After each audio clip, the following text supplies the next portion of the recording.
Saya nih heran guys, Yahya Walloni nggak ada habis-habisnya fitnah orang Kristen.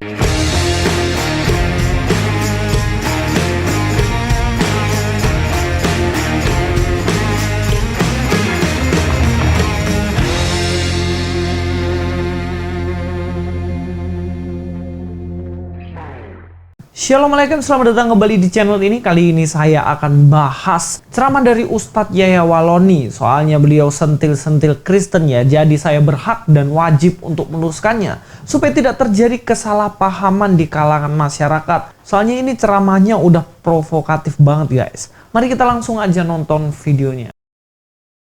Sebaliknya, ini kafir ada kasih apa? Ayo, ini kafir ada kasih apa? Bapak tidak percaya bahwa orang Islam ini kaya? Uang haji saja mau dipinjam sama Jokowi.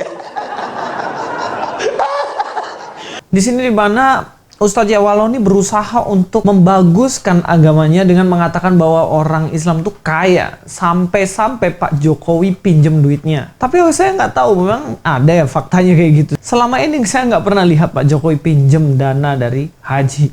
Mari kita lanjut. Adakah uang gereja dipinjam? Tidak ada uang di gereja itu.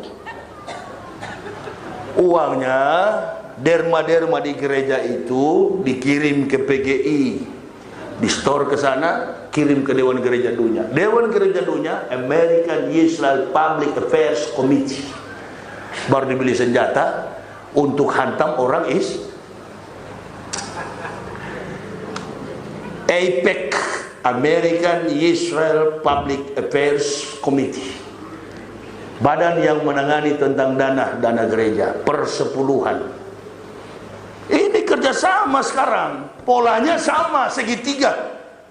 Tujuannya apa? Islam yang dihancurkan, Suriah sudah hancur, Saudi Arabia. Nah, perhatikan ya, dalam video ini bagaimana Yahya Walloni mengatakan bahwa dana gereja, persembahan persepuluhan dikasih ke PGI, dari PGI disetor ke dunia, lalu dari organisasi yang dunia ini dipakai untuk beli senjata menghancurkan satu kelompok tertentu. Nah, dari ceramahnya ini udah jelas bahwa dia pertama menjelekkan Kristen, kedua mengarang cerita, ketiga memprovokasi. Jadi jemaat yang mendengarnya pasti seakan-akan orang Kristen ini mau hancurkan kelompok tertentu memakai senjata.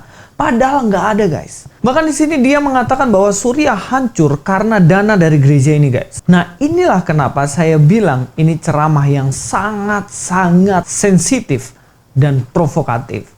Saya akan jelaskan nih ya, saudaraku muslim semuanya, dengarkan suara saya. Bagaimana sebenarnya dana gereja itu persembahan dan persepuluhan. Biasanya jika itu disetornya ke sinode, bukan ke PGI. Saya ambil contoh ya, satu gereja anggota dari PGI, yaitu HKBP. HKBP itu ada sinodenya sendiri.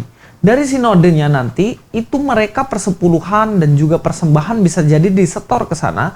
Lalu dari sinode ini dikelola untuk menggaji atau memberikan allowance kepada pendeta-pendeta yang ada di unit-unitnya mereka. Jadi tidak ada hubungan sama sekali dengan PGI. PGI hanya mengayomi gereja-gereja yang ada di Indonesia ini. Saya ambil visinya PGI saja. Dikatakan gereja-gereja di Indonesia makin menguatkan persekutuan di antara gereja-gereja di Indonesia.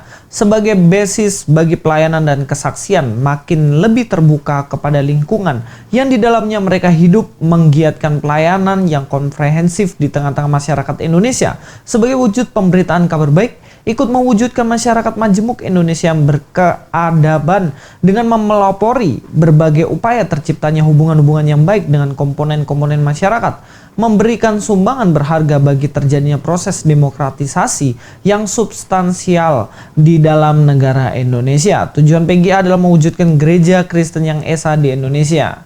Jadi tujuannya adalah mempersatukan gereja-gereja, tidak ada setor uang untuk membeli senjata. Saya harap semuanya kita dewasa guys. Saya harap kita ini bukan orang-orang yang mudah diprovokasi. Kita tahu bahwa tidak ada sama sekali uang gereja disetor untuk beli senjata. Lebih ekstrim lagi kalau mereka gereja karismatik. Uang persembahan dan uang persepuluhan akan dikelola oleh gereja setempat untuk dipakai operasional gereja. Pelayanan. Yesus aja ngelarang kita untuk membenci musuh.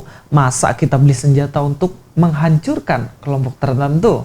Louis Prasetyo sini, God be with you.